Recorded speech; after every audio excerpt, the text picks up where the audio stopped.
Hi friends, ನಮಸ್ಕಾರ. Welcome back to my YouTube channel. ಇವತ್ತು ನಾನು ಎದ್ದೇಳೋ ಅಷ್ಟೊತ್ತಿಗೆ 7 ಆಗಿಬಿಟ್ಟಿತ್ತು. ಡೈಲಿ ರೂಟೀನ್ ಪ್ರಕಾರ ಬೆಳಗ್ಗೆ ಖಾಲಿ ಹೊಟ್ಟೆಗೆ ಬಿಸಿನೀರು ಕುಡಿತೀನಿ. ಅದಕ್ಕೇ ಒಂದು ಸ್ಟವ್ ಮೇಲೆ ನೀರನ್ನ ಕಾಸೋದಕ್ಕಿಟ್ಟಿದ್ದೆ. ಇನ್ನೊಂದು ಸ್ಟವ್ ಮೇಲೆ ಅಮ್ಮ ಹಾಗಲಕಾಯಿನ ಬೇಯಿಸೋದಕ್ಕಿಟ್ಟಿದ್ದಾರೆ. ಅಮ್ಮ ಬೇಗನೆ ಎದ್ದೇಳ್ತಾರೆ. ಬೆಳಗ್ಗೆ 5:30 6 ಹಂಗೆ ಎದ್ದೇಳ್ತಾರೆ. ಎದ್ದು ಎಲ್ಲ ಅಡುಗೆನೂ ರೆಡಿ ಮಾಡ್ತಾರೆ. ಇವತ್ತು ಹಾಗಲಕಾಯಿ ಪಲ್ಯ ಮತ್ತು ಚಪಾತಿಗೆ ರೆಡಿ ಮಾಡ್ಕೊತಾ ಇದ್ದಾರೆ. ಬೆಳಗ್ಗೆ ಬ್ರೇಕ್ಫಾಸ್ಟ್ನ ಅಮ್ಮ 8 ಇಲ್ಲ 8:30 ಅಷ್ಟೊತ್ತಿಗೆ ಮುಗಿಸ್ಬಿಡ್ತಾರೆ. ನಮ್ಮ ಮನೇಲಿ ಬ್ರೇಕ್ಫಾಸ್ಟು ಬೇಗ ಮಾಡ್ಕೊತೀವಿ. ನಮ್ಮ ಪಾಪು ಆಟ ಆಡ್ತಿದ್ದ ಅಷ್ಟರಲ್ಲಿ ನಾನು ನೀರು ಕುಡಿದು ನನ್ನ ಕೆಲಸ ಎಲ್ಲ ಮುಗಿಸ್ಕೊಂಡು ಬಂದೆ.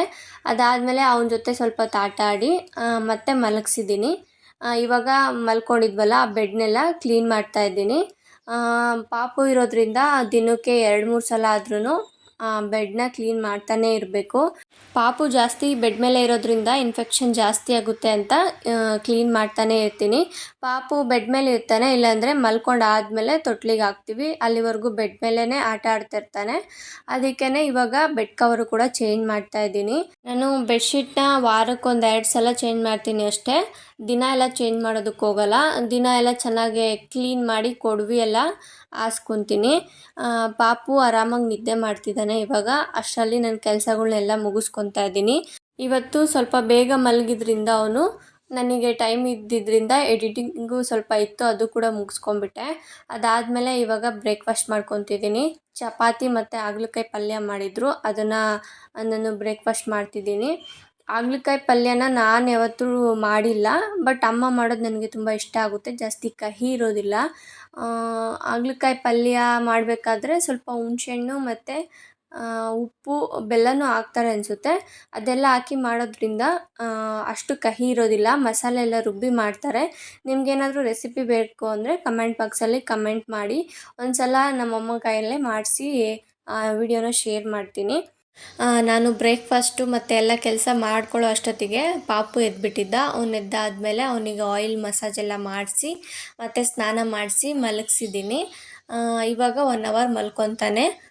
ಅಷ್ಟರಲ್ಲಿ ನಾನು ಕೂಡ ಸ್ನಾನ ಮಾಡಿ ಅಮ್ಮ ಪೂಜೆ ಮಾಡಿದರು. ಹೋಗಿ ಕೈ ಮುಗಿದು ನಾನು ಬಂದೆ. ಅದಾದಮೇಲೆ ಸ್ವಲ್ಪ ಹೊತ್ತಾದಮೇಲೆ ಪಾಪು ಕೂಡ ಇದ್ದ. ಅವನಿಗೆ ಇವಾಗ ವಿಟಮಿನ್ ಡಿ ಟಾನಿಕ್ನ ಹಾಕ್ತಾಯಿದ್ದೀನಿ. 1 ವರ್ಷದ ಕೆಳಗಿರೋ ಪಾಪುಗೆ ಡೈಲಿ ವಿಟಮಿನ್ ಡಿ ಟಾನಿಕ್ ಹಾಕೋದ್ರಿಂದ ಬೋನ್ಸು ಸ್ಟ್ರಾಂಗ್ ಆಗುತ್ತೆ. ನಾನು ಬೆಳಗ್ಗೆ ಮರ್ತಿದ್ದೆ ಹಾಕೋದನ್ನ, ಅದಕ್ಕೆ ಮಧ್ಯಾಹ್ನ ಹಾಕ್ತಾಯಿದ್ದೀನಿ. ನಾನು ಬೆಳಗ್ಗೆನೇ ಹಾಕ್ಬಿಡ್ತೀನಿ ಟಾನಿಕ್ಕು. ಇನ್ ಕೇಸ್ ಮರೆತರೆ ಮಧ್ಯಾಹ್ನ ಇಲ್ಲ ಸಾಯಂಕಾಲ ಹಾಕ್ತೀನಿ. ಒಟ್ಟು ದಿನದಲ್ಲಿ ಒಂದ್ಸಲ ಅಂತೂ ಹಾಕ್ತೀನಿ. ಮಕ್ಕಳು ಟಾನಿಕ್ ಕುಡಿಬೇಕಾದ್ರೆ ತುಂಬ ಅಳ್ತಾರೆ. ಇವನು ಅಷ್ಟೇ, ಬೇರೆ ಟಾನಿಕ್ ಎಲ್ಲ ಹಾಕಿದಾಗ ತುಂಬ ಅಳ್ತಾನೆ. ಅದೇ ವಿಟಮಿನ್ ಡಿ ಅಷ್ಟೊಂದು ಕಹಿ ಇರಲ್ಲ ಅನಿಸುತ್ತೆ. ಅಂದರೆ ಡೈಲಿ ಎಲ್ಲ ಹಾಕಿ ಅವರಿಗೆ ಯಾವಾಗ ಅಡ್ಜಸ್ಟ್ ಆಗಿರುತ್ತೆ ಅನಿಸುತ್ತೆ, ಅಳೋದಿಲ್ಲ, ಸುಮ್ಮನೆ ಕುಡಿತಾನೆ. ಟಾನಿಕ್ ಹಾಕಾದ್ಮೇಲೆ ಅವನ್ನ ಆಟ ಆಡಿಸ್ತಾ ಇದ್ದೀನಿ.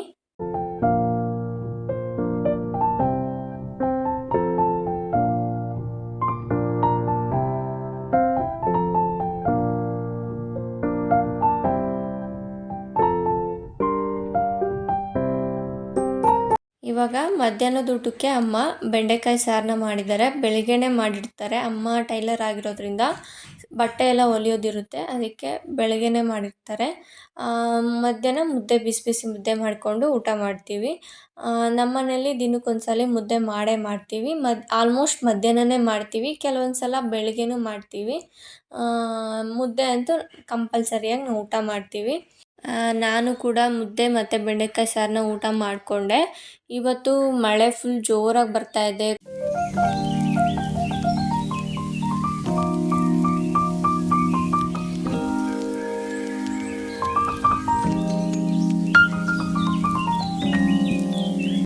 ನಮ್ಮಮ್ಮ ಹ್ಯಾಂಡ್ ಬ್ಯಾಗ್ ಬೇಕು ಅಂತ ಹೇಳಿತ್ತು, ಅದಕ್ಕೆ ಆನ್ಲೈನಲ್ಲಿ ಶಾಪಿಂಗ್ ಮಾಡಿದ್ದೆ.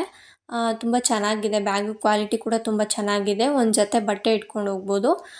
ನಿಮಗೇನಾದರೂ ಲಿಂಕ್ ಬೇಕು ಅಂದರೆ ಕಮೆಂಟ್ ಬಾಕ್ಸಲ್ಲಿ ಕಮೆಂಟ್ ಮಾಡಿ, ನಾನು ಶೇರ್ ಮಾಡ್ಕೊತೀನಿ. ಕ್ವಾಲಿಟಿ ಅಂತೂ ತುಂಬ ಚೆನ್ನಾಗಿದೆ. ಅದಾದಮೇಲೆ ನಾನು ಇವತ್ತು ಸ್ವಲ್ಪ ಫ್ರೂಟ್ಸ್ ಇತ್ತು, ಬನಾನಾ ಮತ್ತು ಮ್ಯಾಂಗೋ ಇತ್ತು. ಅದಕ್ಕೇ ಮಿಲ್ಕು ಸಮೇತ ಸ್ವಲ್ಪ ಜಾಸ್ತಿನೇ ಇದ್ದಿದ್ದರಿಂದ ಫ್ರೂಟ್ ಕಸ್ಟರ್ಡ್ ಮಾಡೋಣ ಅಂತ ಮಾಡ್ತಾಯಿದ್ದೀನಿ. ಫಸ್ಟು ನಾನು ಹಾಲನ್ನ ಕಾಯಿಸೋದಕ್ಕಿಟ್ಟಿದ್ದೀನಿ. ಒಂದು ಕುದಿ ಬರೋವರೆಗೂ ಹಾಲನ್ನ ಕಾಸ್ಕೊತಾ ಇದ್ದೀನಿ.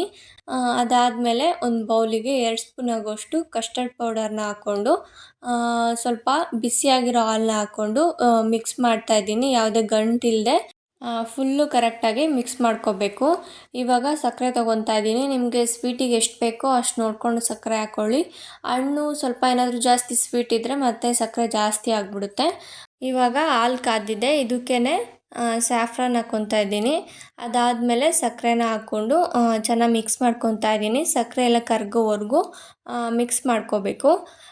ಅದಾದಮೇಲೆ ನಾವು ಕಸ್ಟರ್ಡ್ ಪೌಡರ್ನ ಹಾಲು ಜೊತೆ ಮಿಕ್ಸ್ ಮಾಡಿಕೊಂಡು ಕಲಸಿಟ್ಟಿದ್ವಲ್ಲ ಅದನ್ನು ಹಾಕ್ಕೊಂಡು ಮಿಕ್ಸ್ ಮಾಡ್ತಾನೇ ಇರಬೇಕು. ಗಂಟಾಗದೇ ಇರೋ ಥರ ಮಿಕ್ಸ್ ಮಾಡ್ಕೋಬೇಕು. ನಿಧಾನವಾಗೇ ಮಿಕ್ಸ್ ಮಾಡ್ಕೊತಾ ಇದ್ದರೆ ಗಂಟಾಗೋದಿಲ್ಲ. ಫ್ಲೇಮ್ನ ಫುಲ್ ಲೋ ಫ್ಲೇಮಲ್ಲೇ ಇಟ್ಕೊಂಡು ಮಿಕ್ಸ್ ಮಾಡ್ಕೊಳ್ಳಿ. ಅದು ಸ್ವಲ್ಪ ಗಟ್ಟಿಗಾಗಬೇಕು. ಅಂದರೆ ಪೌಡ್ರ್ ಹಾಕಿರ್ತೀವಲ್ಲ, ಅದು ಪೌಡ್ರಲ್ಲಿ ಕಾರ್ನ್ಫ್ಲೋರ್ ಇರುತ್ತೆ, ಅದಕ್ಕೆ ಸ್ವಲ್ಪ ಗಟ್ಟಿಗಾಗುತ್ತೆ ಹಾಲು. ಅದನ್ನು ಕಾಸಾದಮೇಲೆ ಒಂದು ಬೌಲಿಗೆ ಹಾಕಿ ಆರೋದಕ್ಕೆ ಇಟ್ಟಿದ್ದೀನಿ. ಇವಾಗ ಮಾವಿನ ಹಣ್ಣು ಮತ್ತು ಬನಾನಾನ ಕಟ್ ಮಾಡ್ಕೊತಾ ಇದ್ದೀನಿ. ಮ್ಯಾಂಗೋನ ಜಾಸ್ತಿ ಹಣ್ಣಾಗಿರೋದು ತೊಗೋಬೇಡಿ, ಸ್ವಲ್ಪ ಕಾಯಿ ಇರೋದೇ ತೊಗೊಳ್ಳಿ. ಅಂದರೆ ತುಂಬ ಕಾಯಲ್ಲ, ಕರೆಕ್ಟಾಗಿರುತ್ತಲ್ವ ಅದನ್ನು ತೊಗೊಳ್ಳಿ. ತುಂಬ ಹಣ್ಣಿರೋದು ತೊಗೊಂಡ್ಬಿಟ್ರೆ ಕಸ್ಟರ್ಡ್ ಮಿಲ್ಕ್ ಜೊತೆ ಮಿಕ್ಸ್ ಮಾಡಿಕೊಂಡಾಗ ಅದು ತುಂಬ ಮೆತ್ತಗಾಗ್ಬಿಡುತ್ತೆ. ಈ ರೀತಿ ಕ್ಯೂಬ್ಸ್ ಶೇಪಲ್ಲಿ ಕಟ್ ಮಾಡ್ಕೋಬೇಕು ಮ್ಯಾಂಗೋನ. ಆವಾಗ ಫ್ರೂಟ್ ಕಸ್ಟರ್ಡ್ಗೆ ತಿನ್ನೋದಕ್ಕೆ ಚೆನ್ನಾಗಿರುತ್ತೆ. ನಾನು ಫಸ್ಟಿಗೆ ಚಾಕುವಿಂದ ಕಟ್ ಮಾಡೋದಕ್ಕೆ ಹೋದೆ, ಅಷ್ಟು ಚೆನ್ನಾಗಿ ಬರಲಿಲ್ಲ. ಅದಕ್ಕೆ ಇವಾಗ ಸ್ಪೂನ್ನ ಯೂಸ್ ಮಾಡಿಕೊಂಡು ಕ್ಯೂಬ್ಸ್ನ ತೆಕ್ಕೊತಾ ಇದ್ದೀನಿ. ಈ ರೀತಿ ಮಾಡೋದ್ರಿಂದ ತುಂಬ ಈಸಿಯಾಗಿ ಬರುತ್ತೆ. ಹಾಗೆ ಬಾಳೆಹಣ್ಣು ಕೂಡ ತಗೊಂಡಿದ್ನಲ್ವ, ಅದನ್ನು ಕೂಡ ಸಣ್ಣದಾಗಿ ಕಟ್ ಮಾಡಿ ಹಾಕ್ಕೊತಾ ಇದ್ದೀನಿ. ಜೊತೆಗೆ ಗೋಡಂಬಿನೂ ಕೂಡ ಸಣ್ಣದಾಗಿ ಕಟ್ ಮಾಡಿ ಹಾಕ್ಕೊಂಡಿದ್ದೀನಿ.